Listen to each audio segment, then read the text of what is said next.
You're listening to the Monocle Daily, first broadcast on the 20th of June 2024 on Monocle Radio. Is Hezbollah about to attack Cyprus? Ukraine is finally getting F-16 fighter jets, but are there sufficient trained personnel to fly them? And do you fancy being a wombat walker? We may just know of a job for you. I'm Georgina Godwin and the Monocle Daily starts now.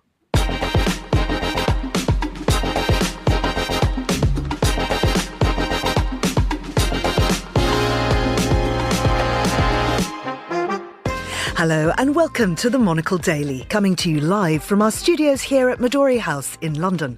I'm Georgina Godwin. My guests, Daniela Peled and Ben Kelly, will discuss the day's big stories, including the escalation of hostilities on Israel's northern border and what that means for the wider region, Austria's initiative to conquer fake news and engage a younger audience with mainstream media, and we'll hear why closing down the US detention facility in Guantanamo is so difficult. Stay tuned. All that and more coming up right here on the Monocle Daily.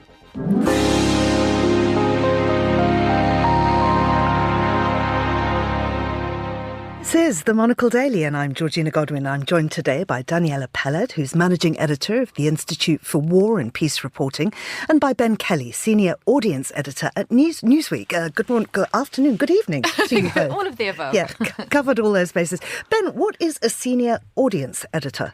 Well, what I do at Newsweek really is try to expand the audience, get more eyes on the page, thinking mostly from an online perspective. So my job is largely working with all of the other editors to make sure that whatever we're doing well, we can do more of. And anything that we're not doing that we could be, I come up with ways to dip into that and to get the reporters onto that and to sort of test those things out. So I quite enjoy doing that. It sounds fascinating. And I mean, it must have really changed in the last few years. Well, I mean, I've worked for maybe 10 years in the media, and this has kind of been something that's increasingly been a thing. So I've kind of like grown with it in a way, as traditional print media has obviously, sadly, become less of a thing and online has become greater. And yet we must sort of strive to make that online content as good as it ever was on the page. And Daniela, I guess that your job at the Institute for War and Peace Reporting, tech has actually made it a little easier. Well, it's made it easier and it's made it more difficult as well, because we work with local voices in countries in conflict and crisis around the world, and all the big threats that are rolled out and have been rolled out again to our media survival from social media, which is supposed to destroy journalism, and disinformation, and now AI. Also present. It makes our work easier. It makes communication easier, but it throws up endless new amounts of peril. And what would you say? I mean, is there a sort of couple of sentence line about what the Institute for War and Peace Reporting does? Well, we platform local voices and we support them and support civil society in places under stress. The idea, I think, fundamentally, the journalism idea is that we've come a long way from this paradigm of usually a white male journalist parachuting into a country experiencing conflict and doing talky hands and telling people what they need to know about this war-torn, sectarian, blah-de-blah-de-blah. The idea actually is that people can talk about their conflicts, report on their conflicts and change their societies and build their societies themselves with some support. Thank you very much. Well, sadly, we're talking more about war than peace at the top of the show today. There's increased tension on the border between Lebanon and Israel. Hezbollah, the Iran-backed militant group, launched more than a dozen projectiles into northern Israel yesterday, following the Israeli warning of an all-out war. And now the leader of Hezbollah has threatened to strike Cyprus if it allows Israel to use its territory in any conflict. Daniela, the IDF and Hezbollah have been attacking each other across the northern border since October the 8th. So what does Israel mean by an all-out war? Well, they have to have operational readiness and operational preparedness, and they haven't been too shy about making some quite daring strikes. We remember earlier this year when they hit the Iranian embassy north of the border. The understanding is that an all-out war, although however much both sides might pontificate, is neither in neither of their interests. But again, that was also this assessment by many Israelis in the military as well before October 7th that an all-out war was not in Hamas's interest. And while lots of attention has been on the south, obviously, the situation in the north, as you said, is very tense. There's more than 100,000 Israelis have been displaced, a lot around the south, around the Gaza envelope, but also a lot in the north. And dozens of soldiers, fighters and civilians have died in the north of Israel and the south of Lebanon. So it's really, really very far from quiet. But I think threats to attack Cyprus is implausible. I mean, Cyprus is a member of the EU. The repercussions would be quite intense. And interestingly enough, Cyprus's reaction was to sort of stand back and say, we're staying neutral. We're not getting involved. We're not going to help Israel in this war. They have security arrangements, but it was interesting how quick they were to say, look, we're being neutral, which I think is also an indication of the EU stance on this particular corner and the idea that it might hot up. Because, I mean, if they did attack Cyprus, this would really, really intensify everything within the region. Absolutely. You consider the allies that Cyprus has, the people this pulls into it, not least, Iran on the other side as sort of Hezbollah's backer. It really is that sort of tiny strip of north of Israel, the thing that could escalate this into something much greater, let alone all-out war between Israel and Hezbollah. But there are going to be so many more regional players who would sort of fold into that. Cyprus pulls, as you mentioned there, the EU and also sort of puts more pressure on the Americans as well, who presumably don't want to see any of this going on any further. I mean, Daniela, you were talking about the people displaced, particularly those on either side of the northern border of Israel, in both Lebanon and in Israel. And I wonder how much pressure the Israeli government is coming under internally from those who want to go home. There's the new school year is about to start. People are very, very anxious to get back to their homes. The war is becoming extremely unpopular in Israel, and the government is hugely unpopular. The war in Gaza is unpopular. Not because, I'm sorry to say, that Israel is so concerned about the civilian casualty rate, not least because if you're an Israeli Jew, you don't see the same images and you don't see the same reporting coming out of Gaza unless you actually really actively look for it. And also because there is a consensus that this Hamas brought this and the casualties are really Hamas's responsibility.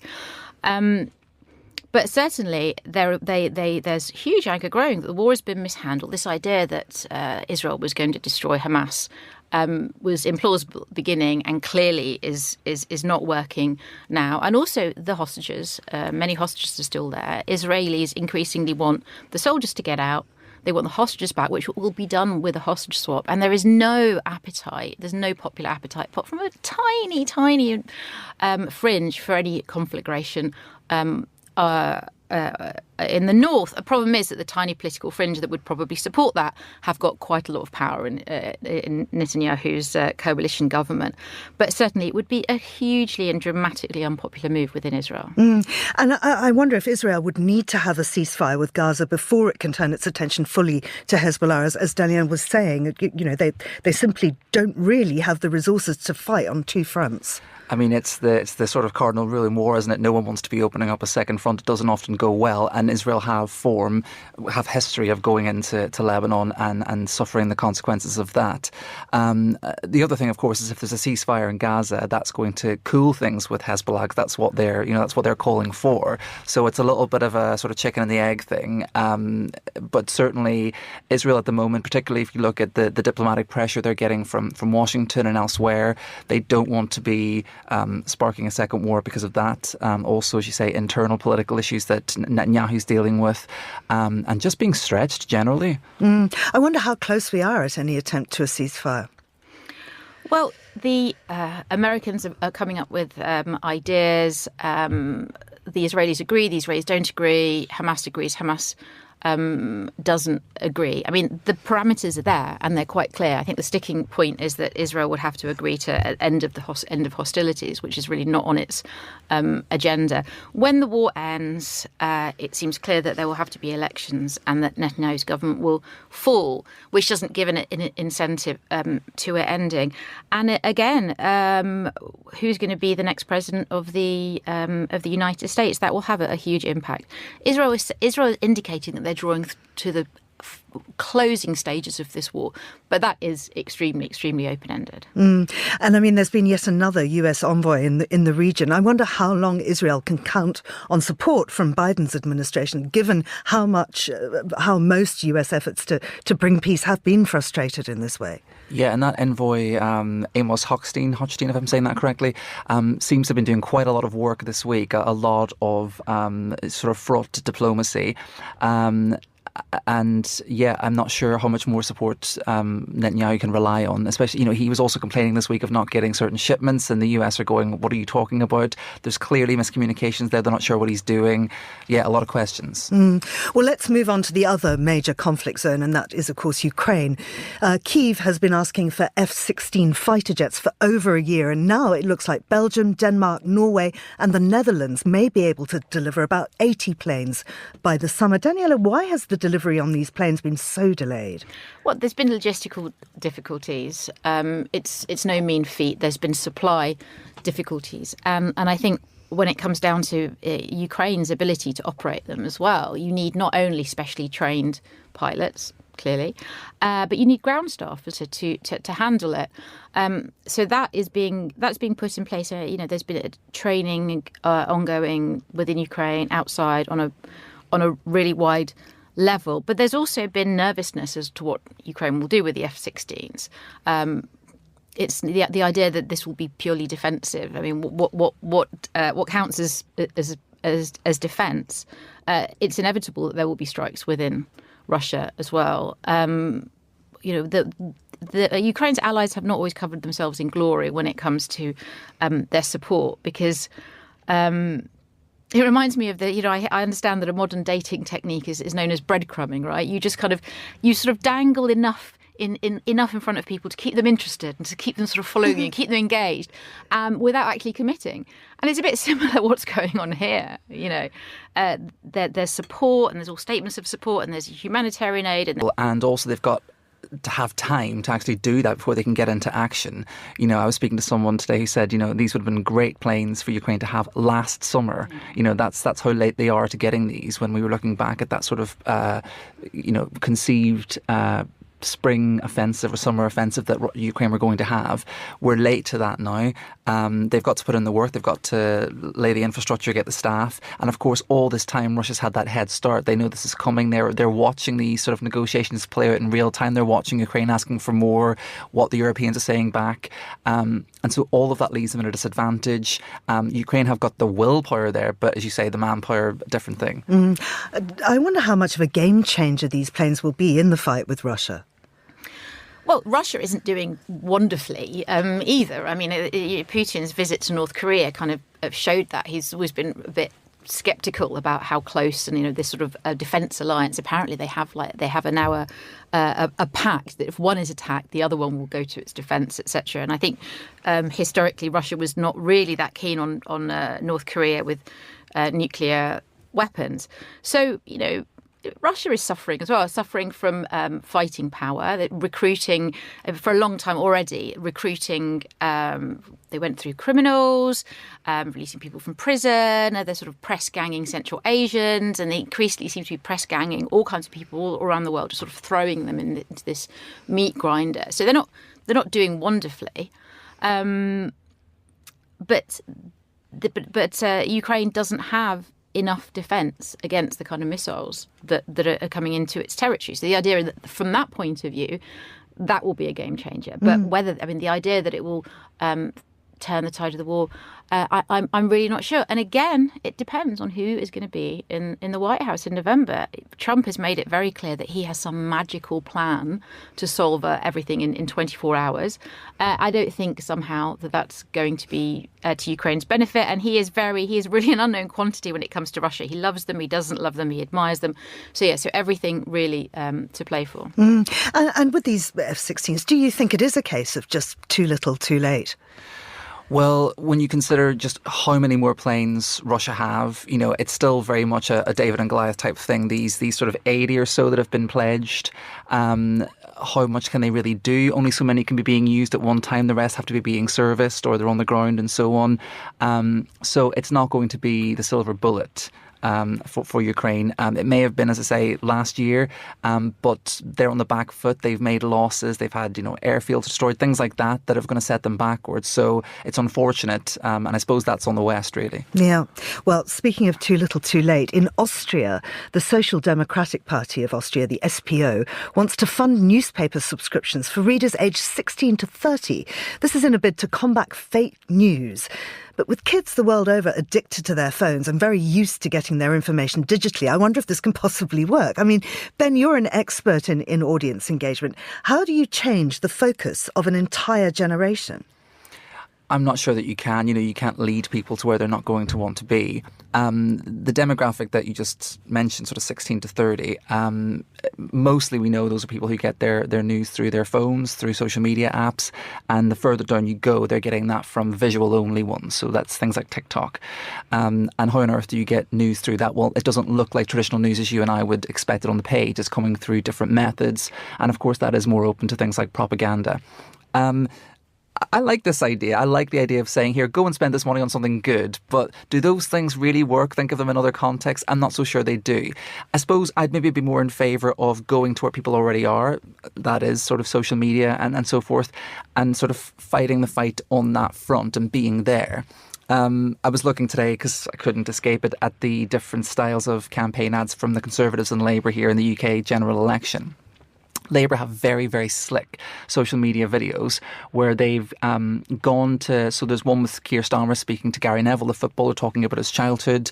That's going to open up to people who are interested in Neville and see him in a different respect there. He's sort of wearing his dad jacket and so on. And I also saw this one of Rachel Reeves, and she's with this sort of young woman who is a financial expert, bit of a Martin Lewis on social media. She speaks to mums, and she's sitting down with a cup of tea with Rachel Reeves, and they're talking about what are impacting working mums. Those little things are so clever.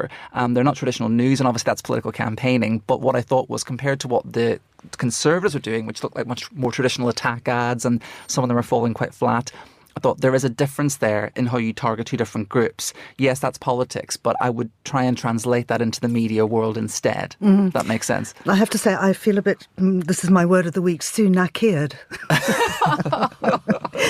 What exactly, though, is this Austrian party proposing? I mean, that they want to give people a sum of money, but it's got to be spent on media?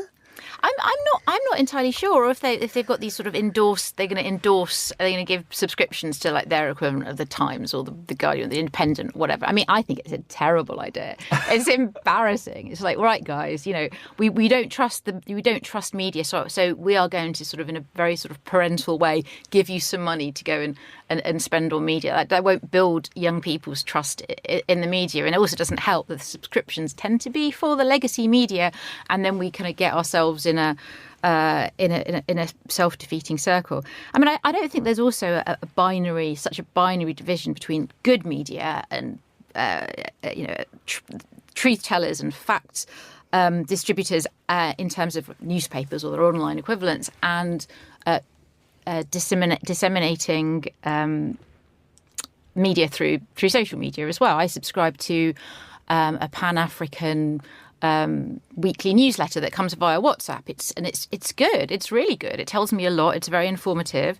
There are all kinds of investigative outfits that don't fit in within the pages of a newspaper. They do great stuff. Lots of verification. I mean, look at Bellingcat, for instance, and other OSINT collectives that they're not quite journalism and they're not quite content producers, maybe, but they also are. I mean, they are adding to the span of human knowledge, and importantly, they're debunking a lot of fake news. So I think it's a bit. I think a binary attitude of some fuddy-duddy Austrian party saying, right, it's either or. It's not really going to work. I think you just want to increase. You just want to nurture the ecosystem rather than saying this way is good and that way isn't. Well, by teaching kids maybe really young to fact check for themselves. Yeah, well, I was going to say, there's an example in Finland where they sort of have started teaching kids in school about disinformation and how to spot it and so on. Perhaps if you were a political party, you might want to put more money or put a different scheme into schools and say, here's what you're going to be presented with. Here's how to know what is, not true, what is true, what is fact and opinion, those kinds of things, which sometimes seem fundamental, but they are being lost. I mean, in fact, never mind Finland. I mean, we are running programs in Moldova, which is really at the sharp end of Russian disinformation. And also gender-based disinformation as well. The president who dares to be a woman, unmarried and without children, comes in for a lot of stick for apparently wanting to destroy the fabric of society. And I think in Moldova, in some ways, they're more aware of the danger of disinformation. And we're doing a lot of work building resilience in schools and amongst young people. And I think there's an understanding there that it's a real danger, and we are really, really behind the times here. I mean, I guess you must do a lot of work with Reporters Without Borders, and they've called, I quote, for the urgent adoption of a new law on press subsidies. And I just wonder how that would change the current model. Well, the traditional media, as we all know very well, the funding models of advertising and so on, and what people are being willing to pay for, is in complete fucks. And then you have the danger that people are looking for. I think it is some journalists in websites that shall not be named are getting paid per click. So they get a bonus for how popular there is. I think the subsidies are used by governments are often extremely, extremely unfair. We don't do so badly here, but I can think of lots of countries in which it's used really as a tool of favour, and not the best method for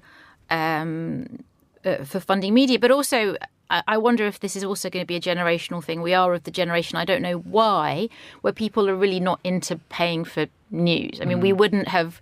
20 years ago, people were happy to pay for a newspaper, but now somehow being asked to pay to subscribe to a website of any kind is seen as, I want it for free. But I think I'm hoping that will change with younger generations that will realise again that some quality things you need to pay for. Just shocking aside here, the Times informs me that the at-home delivery subscription has just gone up to £88 a month, which I think is pretty shocking. But I did want to ask you, Ben, if this, perhaps rather cynically, is this about changing the media environment, or is it an attempt to claw back support for the SPO? They came third in the recent European elections. They're obviously hoping to go into the Australian national poll on a better footing. Yeah, well, I read with interest some of their ideas, and this sort of, €150 that you can spend in the year on your media subscription, but they're also proposing free football matches, saying that everyone should have access to go and see those, and I do wonder if they might have some more political support with that. I think they probably will. All right, elephant in the room, everybody's watching. What is the match? Who's playing today? You're asking the wrong person here. People. People. I believe it's England. England is playing versus today. Who, though? Somebody? How embarrassing. Denmark. Thank you to the people behind the glass. Right, none of us care, though that's fine. But honestly, who would be an Austrian media advisor? It would be pretty difficult at the moment. I wonder about being an Australian wombat walker, though. So Tasmania has advertised an odd jobs initiative to boost tourism. In the winter months, adult residents currently living in Australia are eligible to apply for the 10 different types of job on offer. These jobs include, wait for it, paranormal investigator, wombat walker, stargazer, truffle hunter and wine whisperer. Do any of those jobs appeal to you, Ben? I think I've done a bit of wine whispering in my time. I did read with some interest that one. It says you can sip your way through their full range, which doesn't sound much like work to me. So it sounds more like after work. I mean, stargazing involves, one imagines, lying on your back in a field gazing at the... You could probably combine that with the wine whispering as well. Very likely, and possibly even the wombat walking. You could do wombat petting while you're stargazing and wine whispering. True. Maybe. All at once. But you've only got a day, apparently, for all of them, so that would be quite intense. So really, this is just a big tourism push. I was just saying this. Yeah, I mean, it is a big tourism push, but these kinds of things are really fun. You know, where I come from in Derry, there's a brewery there, and they advertised once for like a beer taster, for someone to come and be their beer taster. It was a very small job and short term, but it gained them a lot of press because everyone was like, "Oh, a job to be paid to drink beer," and I thought that was quite clever. It does bring some attention to whether it's a place or a business or so on. It's a little bit of fun. Yeah, and another one was oyster taster, I think, which I can't imagine tasting oysters for a whole day. Wouldn't you get a bit sick of it? I'm very oyster skeptic, so that wouldn't really work for me. Have you had an odd job? I've had lots of horrible jobs, really awful. But I mean, quite basic, being a waitress, or delivering newspapers. I did have in the summer, I think, of 1990, I did spend the summer calling up people doing market research for the soap operas of the day, which was really very unpleasant. I don't think in all my career in journalism, I don't think I've ever been exposed to so much bigotry, racism, homophobia and sexism. And also for nothing, really. Well, it's a bit like working in bars, which I used to do. I got all those things there as well.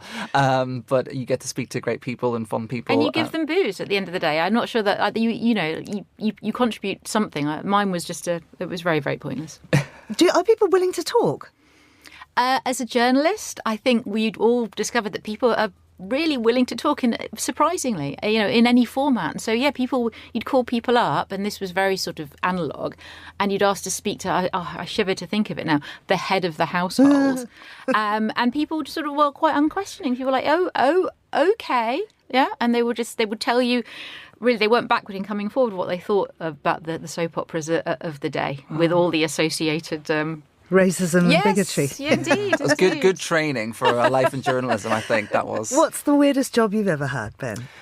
The only weird thing I have that doesn't really fit was I worked in a plastic factory one summer, creating sort of plastic pieces of stationery, things like folders and files and Polly Pockets and things like that. So it was a very manual job for someone like me who is not a very manual person. But yeah, that was sort of like an 8-week engagement, lump sum, ran off and decided never to go back to that kind of work. Well, I think you both got off lightly. My job was as a children's entertainer, so I was Georgie Porgy. No. Why not enjoy the party as much as your child? Let me do the entertaining. And it was back in the days where you couldn't get an equity card unless you had done a certain amount of contracts, and you couldn't work as an actor unless you had your equity card. And I hated the party so much. I got a lot of people to fake the contracts, but then I was sort of found out, so then it took me longer to get my equity card. It was all just awful. I had this kind of little onesie that my mum made me with big polka dots on it, and used to go out to the parties, and I had little puppets and a magic wand. I can still do a few tricks, actually. All right. Well, you might have it gives me an idea for my next it's my birthday next week. Maybe can you do an adult version? Yeah, I might need a different set of skills for that one.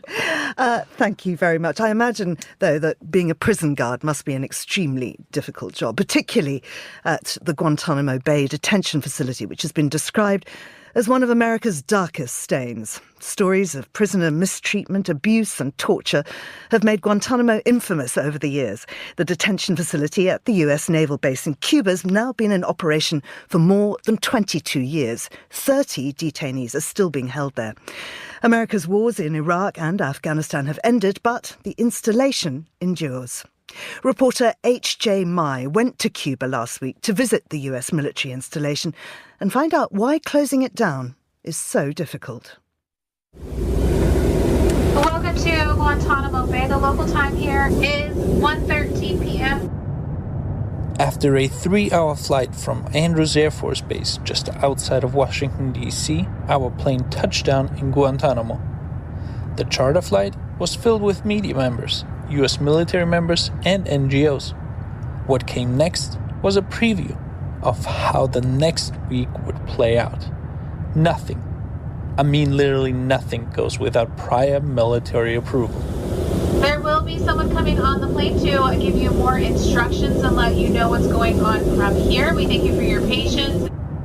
Hadi al-Iraqi faces a sentence between 25 and 30 years for his role in attacking US and allied troops, as well as civilians during the early years of the War on Terror. He pleaded guilty to 4 of 5 charges, including treachery and perfidy in 2022. No electronic devices were allowed in the makeshift legal complex on base. All we could do was bring a notebook and a pen. But that's not all. Even though we were there, we kinda weren't. Media, witnesses, and other court observers were seated in a gallery separated from the court by thick glass. And then we had to watch the proceedings on a TV screen on a 40-second delay.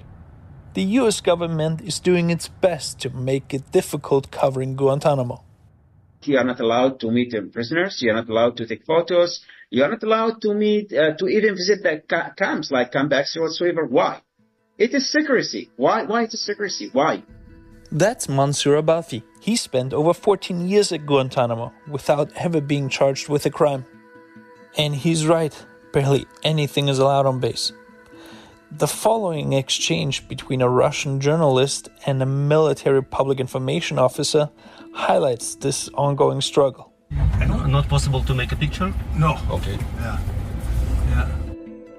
So why the secrecy? Former US President Barack Obama made the closure of Guantanamo a top policy priority, issuing an executive order on his second day in office in 2009. Guantanamo will be closed no later than 1 year from now. So why the secrecy?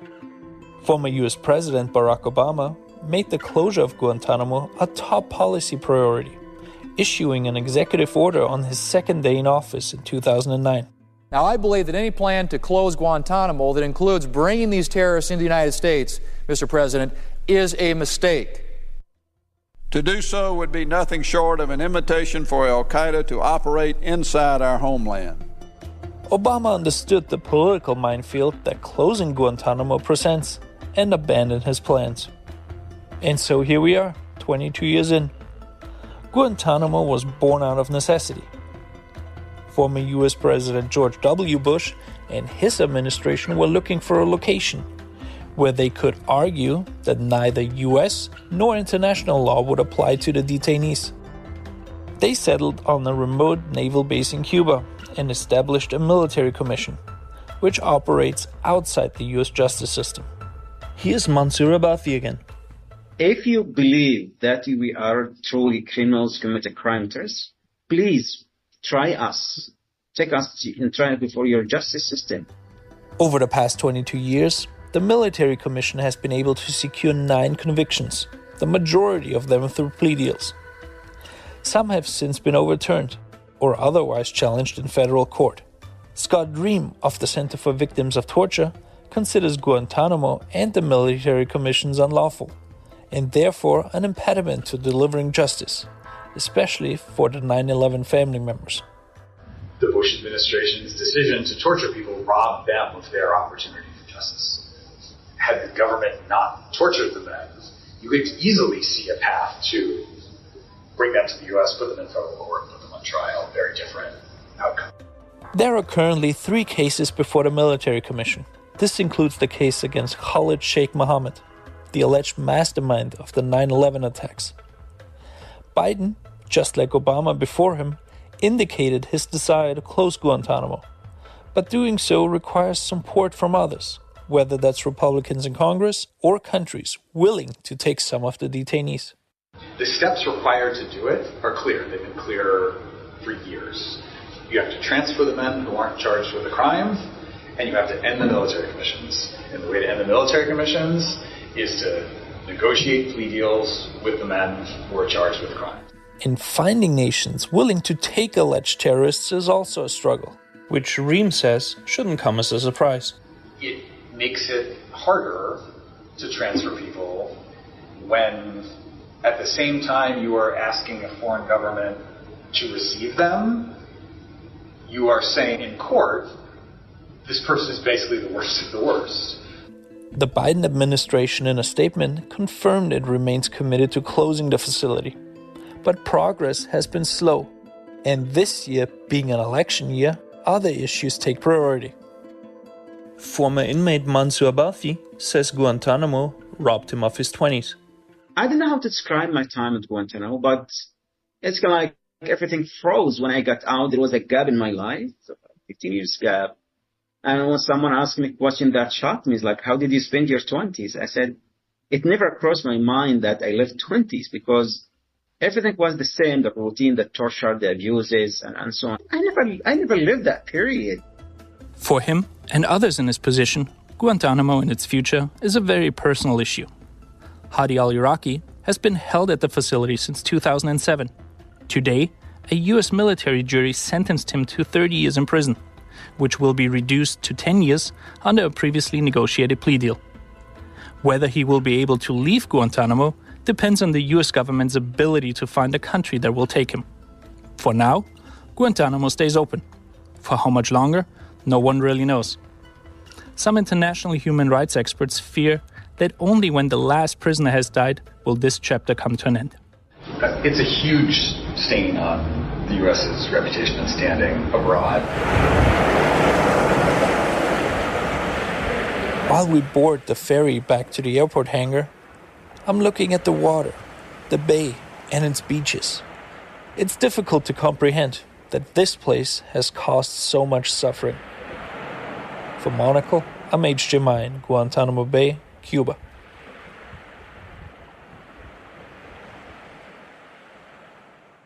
And that's all for this edition of the Monocle Daily.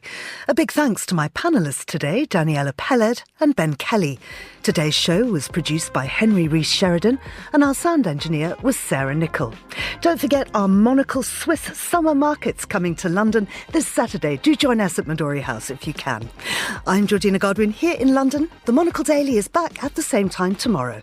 Goodbye and thanks for listening.